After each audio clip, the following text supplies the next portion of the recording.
기도하겠습니다. 하나님 아버지, 우리에게 참지혜가 부족해서 세상에 일어나는 많은 일들을 잘 해석을 못합니다. 말씀을 통하여 시대를 분별하고 사건을 분별하고 상황을 분별하여 하나님 참 지혜로운 인생 살아가는 저희가 되게 도와주옵소서. 이 아침에 말씀으로 가르쳐 주시고 엎드려 간구하는 모든 간구 속에 하나님의 음성을 듣는 복된 새벽 될 수 있도록 은혜 베풀어 주옵소서. 예수님 이름으로 간절히 소망하며 기도하옵나이다. 아멘. 하나님 말씀은 이사야 19장 18절부터 25절까지 우리 천천히 한 목소리로 합독하도록 하겠습니다. 그날에 애굽 땅에 가나안 방언을 말하며 만군의 여호와를 가르켜 맹세하는 5 성읍이 있을 것이며 그중 하나를 멸망의 성읍이라 칭하리라. 그날에 애굽 땅 중앙에는 여호와를 위하여 제단이 있겠고 그 변경에는 여호와를 위하여 기둥이 있을 것이요 이것이 애굽 땅에서 만군의 여호와를 위하여 징조와 증거가 되리니 이는 그들이 그 압박하는 자들로 말미암아 여호와께 부르짖겠고 여호와께서는 그들에게 한 구원자이자 보호자를 보내사 그들을 건지실 것입니다. 여호와께서 자기 일을 애굽에 알게 하시리니 그날에 애굽이 여호와를 알고 제물과 예물을 그에게 드리고 경배할 것이요 여호와께 서원하고 그대로 행하리라. 여호와께서 애굽을 치실지라도 치시고는 고치실 것이므로 그들이 여호와께로 돌아올 것이라. 여호와께서 그들의 간구함을 들으시고 그들을 고쳐 주시리라. 그날에 애굽에서 아수르로 통하는 대로가 있어 아수르 사람은 애굽으로 가겠고 애굽 사람은 아수르로 갈 것이며 애굽 사람이 아수르 사람과 함께 경배하리라. 그날에 이스라엘이 애굽 및 아수르와 더불어 셋이 세계 중에 복이 되리니 이는 만군의 여호와께서 복 주시며 이르시되 내 백성 애굽이여 내 손으로 지은 아수르여 나의 기업 이스라엘이여 복이 있을지어다 하실 것입니다. 아멘. 이사야 19장은 애굽, 지금의 이집트죠. 애굽에 관한 경고의 말씀이 기록되어 있습니다. 이사야 시대는 그 당시 그 고대 근동에는 그 양대 강대국이 애굽과 아수르였고요. 이제 신흥 강대국으로 바벨론이 막 일어나는 그런 시대였습니다. 유다는 이들 강대국 사이에 끼어서 정말로 고통을 당하고 있었습니다. 그렇지만 이제 특별히 유다는 친애굽 정책을 써서 애굽과 가까워지고 애굽의 군대를 힘입어서 아수르를 견제하고 바벨론을 견제하는 그런 정책을 썼었습니다. 그러나 애굽은 아수르와의 전쟁에서 자꾸 패하더니 결정적으로 BC 605년 유브라테 강 근처에 있는 갈그미스 전투라고 하는 세계 역사에 나와 있어요. 갈그미스 전투에서 바벨론에게 대패하는데 이때 그 너무나 큰 이렇게 손실을 입어서 다시는 일어나지 못할 정도로 완전한 영향력을 상실하는 그런 전쟁의 패배를 경험합니다. 그 이후에 마게도냐의 알렉산더 대왕에게 애굽이 완전히 패망합니다. 그때 패망할 때의 그 여러 가지 심리적, 상황적 모습이 오늘 이사야 19장 전반부에 기록되어 있습니다. 그런데 오늘 이 19장 후반부에 너무나 놀라운 말씀이 예언되어 있어요. 18절부터 22절 말씀을 보면 애굽이 여호와께로 돌아온다. 애굽이 회심한다는 놀라운 예언이 선포됩니다. 18절 말씀을 보세요. 그날에 애굽 땅에 가나안 방언을 말하며 만군의 여호와를 가르쳐 맹세하는 5 성읍이 있을 것이며 그중 하나를 멸망의 성읍이라 칭하리라.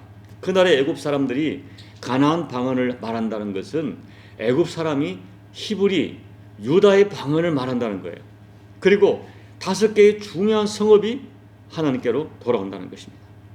계속해서 19절 말씀을 보면 애굽 땅 중앙에 여호와를 위한 제단이 세워지고 시골 변방까지 주님을 섬기는 제단이 세워집니다.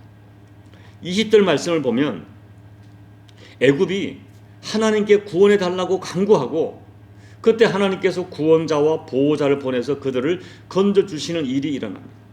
더 나아가 21절 말씀을 보면 애굽 사람들이 하나님 앞에 제물을 드리고 경배하고 서원하는 그런 경지까지 나가게 됩니다.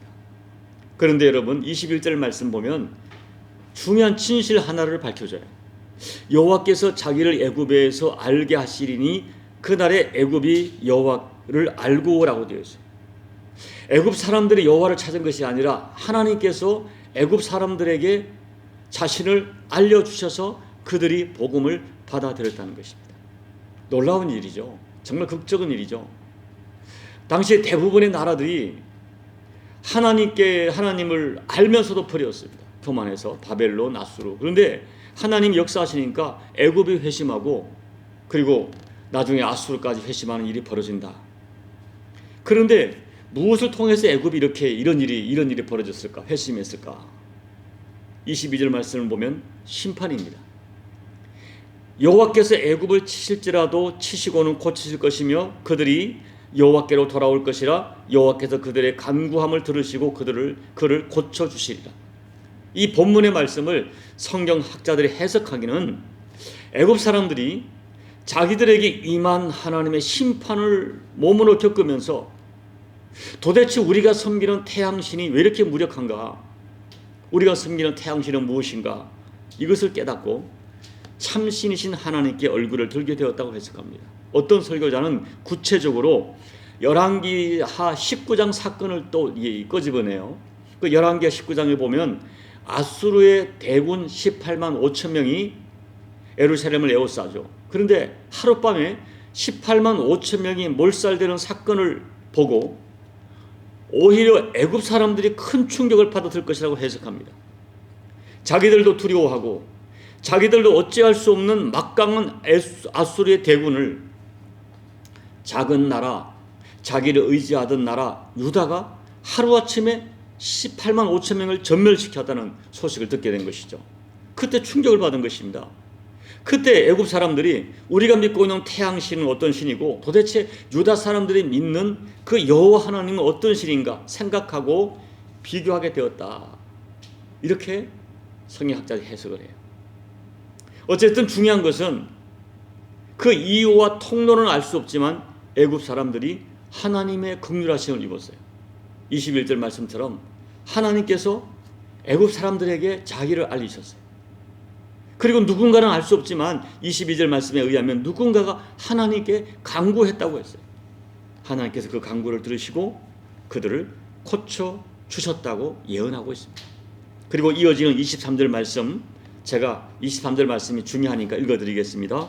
그날의 애굽에서 아수르로 통하는 대로가 있어 아수르 사람은 애굽으로 가겠고 애굽 사람은 아수르로 갈 것이며 애굽 사람이 아수르 사람과 함께 경배하리라. 그리고 24절 25절 그날에 이스라엘이 애굽 및 아수르와 더불어 셋이 세계 중에 복이 되리니 이는 만군의 여호와께서 복 주시며 이르시되 내 백성 애굽이여 내 손으로 지은 아수르여 나의 기업 이스라엘이여 복이 있을지어다 하실 것입니다. 놀라운 예언의 말씀이죠. 어떻게 보면 충격적이고 감동적인 예언의 말씀입니다. 애굽이 중동 지역의 복음의 대로가 될 것이다 예언하는 거예요. 그리고 애굽과 아수르와 이스라엘이 함께 하나님께서 쓰시는 세계의 복이 될 것이다 말씀합니다. 하나님께서 애굽을 내 백성이라 말씀하시고 아수르를 내 손으로 지었다고 말씀하시고 복이 있을지어다 선포하십니다. 여러분, 우리의 좁은 생각으로 볼 때는, 우리의 제한된 지혜로 볼 때는 상상할 수 없는 일이 벌어지는 것입니다. 온 세계 열방이 주께로 돌아오는 비전을 주시는데 그 중심에 애굽이 쓰임받게 될 것이다 예언하세요. 당시 아마 이 예언을 이사야가 하면서도 자기도 믿지 않았을 거예요. 어떻게 이런 일이 있을까? 당시로는 충격적인 말씀입니다. 그런데 말씀대로 모든 열방이 주께로 예수 안에서 하나 되는 날이 올 것입니다. 그렇다면 이 이사야가 예언한 이후에 지금 2700년 정도가 지났어요.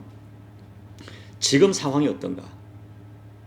여러분, 코로나 때문에 한국이나 세계에서 열리는 어떤 세계 선교사 대회 같은 큰 모임들이 아직까지는 정상화되지 않았지만 코로나 직전인 2017년 5월에 한국에서 열렸던 제4회 글로벌 얼라이언스 국제 컨퍼런스라고 하는 그런 큰 선교사 대회가 있었는데요.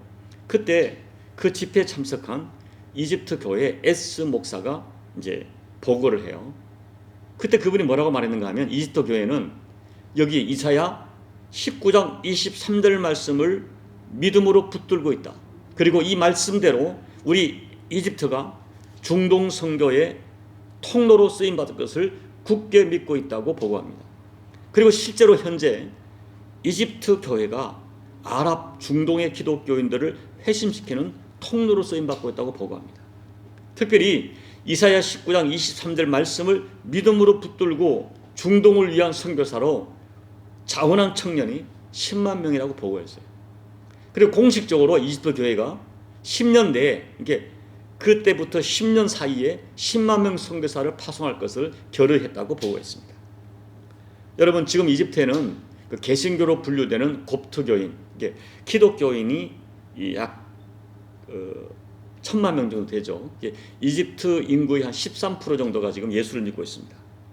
그날 보고된 내용을 보면 특히 21세기 들어와서 2012년부터 2017년 5년 사이에 300만 명 이상의 타 종교인이 주님 앞으로 돌아왔고, 그리고 그 당시에 한 모스크가 교회로 변한 소식을 그 자리에서 보고를 했어요. 결론적으로 그 이집트 S 목사가 말하기를, 비록 이집트 기독교회는 지금 kop트 교인들이 되게 가난하다고 그래요. 그리고 어떤간 이집트에서 좀 이렇게 멸시받고 이런 입장이니까 무척 가난하지만 복음에 미친 그리스도인 청년이 이집트에서 무수히 일어나고 있고, 어떤 비웃음과 조롱과 핍박을 받아도 기쁨과 확신 가운데 복음을 전하겠다고 고백합니다. 그리고 결론적으로 그분이 고백하기를 이집트 교회에 대한 박해가 실제적으로 많이 일어나고 있고, 이 보고를 할 때 2017년도에 리비아에서 이집트 교인들이 이렇게 순교하는 일이 일어났었죠. 그럼에도 불구하고 이집트 교회는 굴하지 않고 앞으로 10년 동안에 10만 선교사를 보내기로 결정했고, 하나님께서 약속하신 이사야 19장 23절 예언의 말씀이 반드시 이집트를 통하여 일어날 것을 우리는 굳게 믿고 있다고 선교보고를 했습니다. 사랑하는 여러분, 지금 중동에는 심각한 박해도 불구하고 우리가 상상하는 것보다 훨씬 많은 회심의 역사가 일어나고 있어요.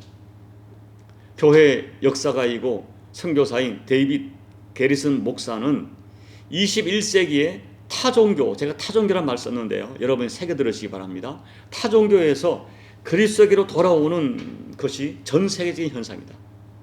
박해를 하고 막 요원을 겪지만 오히려 더 많이 일어나고, 그리고 그들이 회심하는 구체적인 역사를 조목조목 설명하는데요, 이 복음을 전하고 어떤 교육을 통해서가 아니라 예수님이 직접 개입하시는 것 같은 기적 같은 꿈과 환상 같은 또 어떤 기적적인 치료를 통하여 그들이 하나님의, 예수님의 존재를 인정할 수밖에 없는 사건을 통하여 많은 분들이 회심하고 돌아온다는 거예요.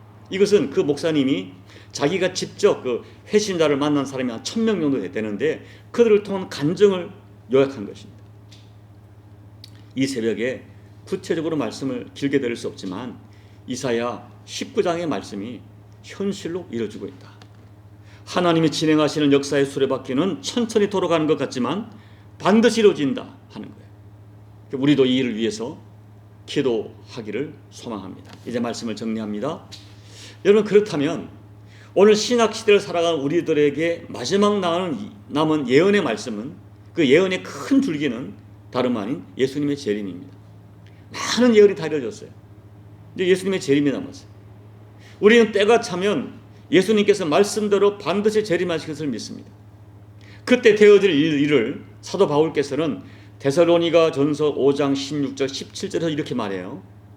주께서 호령과 천사장의 소리와 하나님의 나팔 소리로 친히 하늘로부터 강림하시리니 그리스도 안에서 죽은 자들이 먼저 일어나고 그 후에 우리 살아남은 자들도 그들과 함께 구름 속으로 끌어올려 공중에서 주를 영접하게 하시리니 그리하여 우리가 항상 주와 함께 있으리라.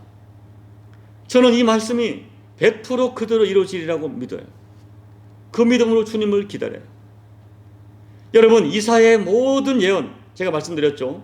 1장부터 23장까지 이스라엘과 유다와 바벨론과 아수르와 모압과 블레셋과 많은 나라들, 오늘 그 애굽과 그 나라에 대한 예언 말씀이 그대로 이루어진 것처럼 신약 시대 예수님이 말씀하신 하나님이 구약부터 예언하신 메시아 되신 예수님의 십자가 대속, 예수님의 부활, 나의 부활, 예수님의 재림, 그리고 영원히 주님과 함께 있을 천국, 그것을 믿는 저와 여러분에게 우리가 믿는 믿음대로 되어지리라고 저는 믿습니다.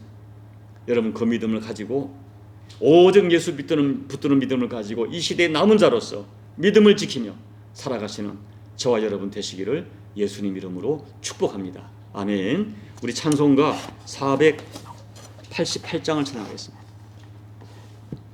이 몸의 소망 무언가 우리 주 예수 뿐일세. 우리 주 예수 밖에는 믿으리 아주 없도다. 주 나의 반석이시니 그 위에 내가 서리라. 그 위에 내가 서리라.